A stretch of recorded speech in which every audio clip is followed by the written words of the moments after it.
Robert Kiyosaki ने। अगर आप वीडियो को एंड तक देखेंगे तो आपको 6 मैजिकल सीक्रेट, जी हाँ 6 मैजिकल सीक्रेट मनी के पता चल जाएंगे। और वो हमने नहीं, वो एक खास लेखक ने लिखे हुए हैं, जिनकी बुक का लिंक आपको नीचे कमेंट बॉक्स में मिल जाएगा। तो आइए चलिए दोस्तों देखते हैं कि आखिर ये कौन है ऐसे महान लेखक। दोस्तों अगर आप बुक पढ़ने के शौकीन हैं और बुक पढ़ने में रुचि लेते हैं तो डेफिनेटली आप लोग रॉबर्ट कियोसाकी के बारे में ज़रूर जानते होंगे। जी हाँ प्यारे दोस्तों, ये वही फेमस लेखक हैं जिन्होंने रिच डैड और पुअर डैड जैसी वर्ल्ड क्लास बुक को लिखा हुआ है और ये बुक काफ़ी बेस्ट सेलर में काउंट भी होती है। इसलिए 6 नियम जो यहाँ पे बताए गए हैं वो आपका रिच डैड और पुअर डैड की समरी से ही लिए गए हैं। अगर आप इन 6 सीक्रेट्स को जानना चाहते हैं तो कंप्लीट वीडियो को एंड तक जरूर देखिए। प्यारे दोस्तों इस बुक में जो 6 सीक्रेट शेयर किए गए हैं उसमें ये बताया गया है कि आखिर अमीर लोग अमीर कैसे होते हैं और वो और ज़्यादा वेल्थ कैसे क्रिएट करते हैं, जबकि पुअर लोग और पुअर होते जाते हैं। तो ये जो 6 सीक्रेट हैं वो केवल रिच माइंडसेट लोगों को ही पता होते हैं। तो ये 6 सीक्रेट आखिर क्या हैं, तो इनको जानने के लिए कंप्लीट वीडियो को एंड तक देखिए। तो बिना टाइम गवाए हुए चलिए स्टार्ट करते हैं आज की फाइनेंशियल लर्निंग को। तो पहला जो सीक्रेट है वो ये बताया गया है इस बुक में कि अपनी जो सोच है वो सकारात्मक रखें। जी हाँ दोस्तों, अपनी जो लोग सकारात्मक सोच रखते हैं तो उनके पास पैसा आसानी से अट्रैक्ट होता है, क्योंकि जो व्यक्ति नकारात्मक सोच रखता है वो लाख प्रयत्न करने के बाद भी रिच नहीं बन सकता, जैसा कि इस बुक में बताया गया है। रिच डैड पुअर डैड, यहाँ पे 2 डैड का एग्जांपल लेके बताया गया है किस तरह जो लेखक के पुअर डैड जिनकी पैसे को लेकर सोच काफ़ी नकारात्मक थी, जबकि जो रिच डैड हैं लेखक के दूसरे पिता जिनको वो अपना रिच डैड कहते हैं, उनकी सोच काफ़ी सकारात्मक थी पैसे को लेके। इसलिए वो ज़्यादा से ज़्यादा अपनी ज़िंदगी में एसेट्स को जोड़ते गए, जबकि जो पुअर डैड थे उनकी सोच काफ़ी नकारात्मक होने की वजह से वो अपनी ज़िंदगी में कभी भी उतने एसेट्स को नहीं जोड़ पाए और लायबिलिटीज़ काफ़ी ऐड की।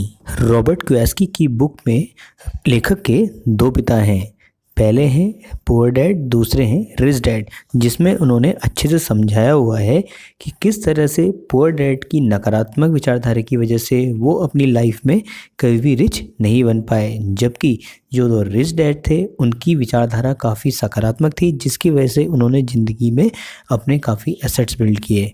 इस एग्जाम्पल की हेल्प से हमें ये पता चलता है जो व्यक्ति अपनी ज़िंदगी में सकारात्मक सोच रखता है वो बड़े से बड़ी मुसीबत को आसानी से पार कर सकता है, जबकि जिनकी सोच नकारात्मक होती है वो अपनी ज़िंदगी में खुद के लिए मुसीबत क्रिएट कर लेते हैं। जिसकी विचारधारा सकारात्मक होती है वो व्यक्ति बड़ी से बड़ी मुसीबतों को पार जाता है, जबकि जिसकी विचारधारा नकारात्मक होती है उसको छोटी से छोटी परेशानी बड़े पहाड़ की तरह लगने लगती है। इसलिए फाइनेंशियली ग्रो करने के लिए सबसे पहले सकारात्मक सोच का होना बेहद ज़रूरी है और नकारात्मक चीज़ों को अपने दिमाग में आने भी नहीं देना है। अब आता है दूसरा सीक्रेट जो है जोखिम उठाना। जी हाँ दोस्तों, हम सभी को अपनी लाइफ में जोखिम उठाना सीखना चाहिए। जी हाँ प्यारे दोस्तों, रिस्क और लक हमेशा साथ साथ चलते हैं। आपने हर्षित मेहता का ये वाला डायलॉग तो ज़रूर सुना होगा, रिस्क है तो इश्क है। प्यारे दोस्तों, आपने एक बात तो ज़रूर सुनी होगी, जिस काम में जितना ज़्यादा रिस्क होता है उस काम में उतना ज़्यादा प्रॉफिट भी छुपा हुआ होता है। तो रॉबर्ट कियोसाकी की इस बुक से हमें एक बात और सीखने को मिलती है, जो इंसान जितना ज़्यादा रिस्क उठाता है वो उतना ज़्यादा लाइफ में आगे बढ़ता है। जी हाँ दोस्तों, जो लोग अपनी लाइफ में सिक्योर्ड लाइफ चाहते हैं और रिस्क उठाने डरते हैं वो लोग उतना ज़्यादा पीछे रहते हैं। जब आप बुक को अच्छे से पढ़ेंगे तो आपको पता चलेगा किस तरह से लेखक के पिता जो कि पुअर डैड हैं वो हमेशा रिस्क उठाने से डरते थे और हमेशा एक सिक्योर्ड लाइफ ही चाहते थे। इसलिए उन्होंने अपनी सारी ज़िंदगी एक प्रोफेसर की तरह गुजार दी थी। वहीं इसके विपरीत जो लेखक के दूसरे पिता थे जिनको हम रिच डैड के नाम से जानते हैं, उन्होंने अपनी ज़िंदगी में काफ़ी ज़्यादा रिस्क लिए और बहुत बड़े रिस्क लिए। इसलिए उन्होंने अपनी लाइफ में काफ़ी ज़्यादा फाइनेंशियली ग्रो भी किया। तो प्यारे दोस्तों, जिस काम में जितना बड़ा जोखिम होगा उतना बड़ा प्रॉफिट उस काम में छुपा होगा। इसलिए कभी भी जोखिम उठाने से मत डरिए और ना ही कभी पीछे रहिए। तो प्यारे दोस्तों, अगर आप भी अपनी लाइफ में काफ़ी ज़्यादा रिच होना चाहते हैं और फाइनेंशियली ग्रो करना चाहते हैं तो उसके लिए आपको रिस्क तो उठाना ही पड़ेगा।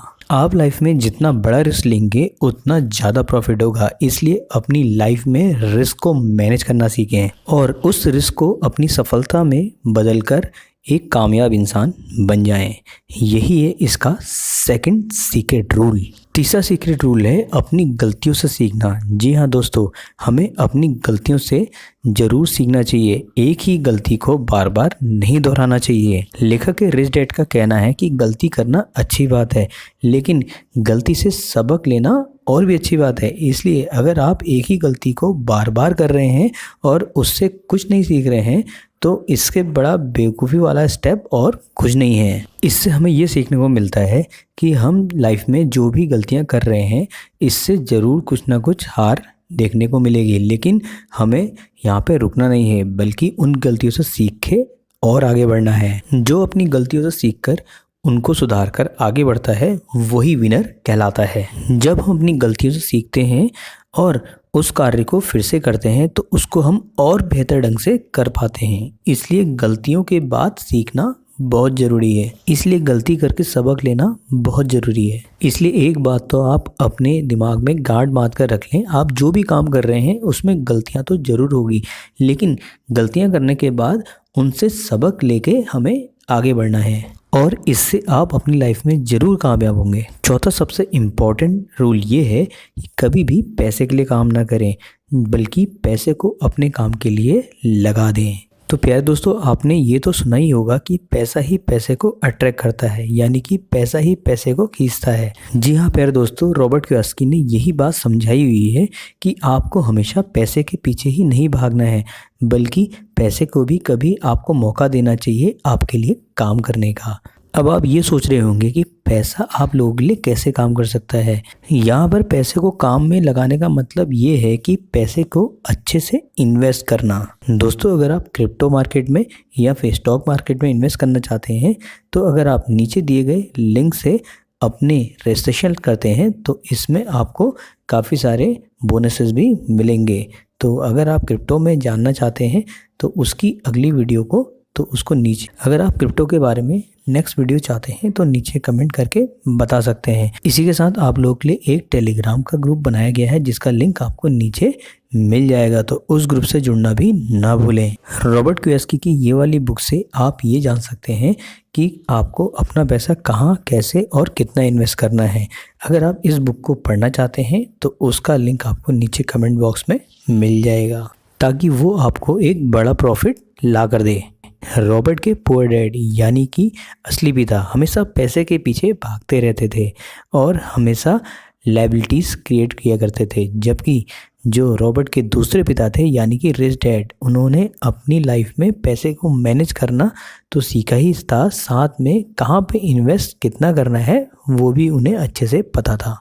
पांचवा सीक्रेट रूल है एसेट्स और लायबिलिटीज़ को समझें। जी हाँ दोस्तों, रॉबर्ट कियोसाकी इस बुक में ये समझाया गया है कि अपने एसेट्स और लायबिलिटीज़ को समझना चाहिए। अमीर और गरीब में बस इतना सा ही अंतर है कि वो अपने दायित्वों और संपत्ति को समझता है और उसमें क्या अंतर है उसको अच्छे से जानता है। छठा सीक्रेट रूल है मौके की पहचान करना। जी हाँ दोस्तों, सही मौका कभी बता के नहीं आता है, सही मौके को हमें खुद पहचानना होता है। इसलिए रॉबर्ट कियोसाकी की इस बुक में समझाया गया है कि सही मौके को पहचानना सीखें, क्योंकि रिच लोग सही मौके को आसानी से पहचान सकते हैं जबकि पुअर माइंडसेट के लोग सही मौके को नहीं पहचानते हैं। तो प्यारे दोस्तों, ये कुछ मैजिकल सीक्रेट टूल्स थे जो कि रिच डैड पुअर डैड से लिए गए हैं। अगर आप इस बुक को पढ़ना चाहते हैं तो नीचे उसका लिंक दिया गया है।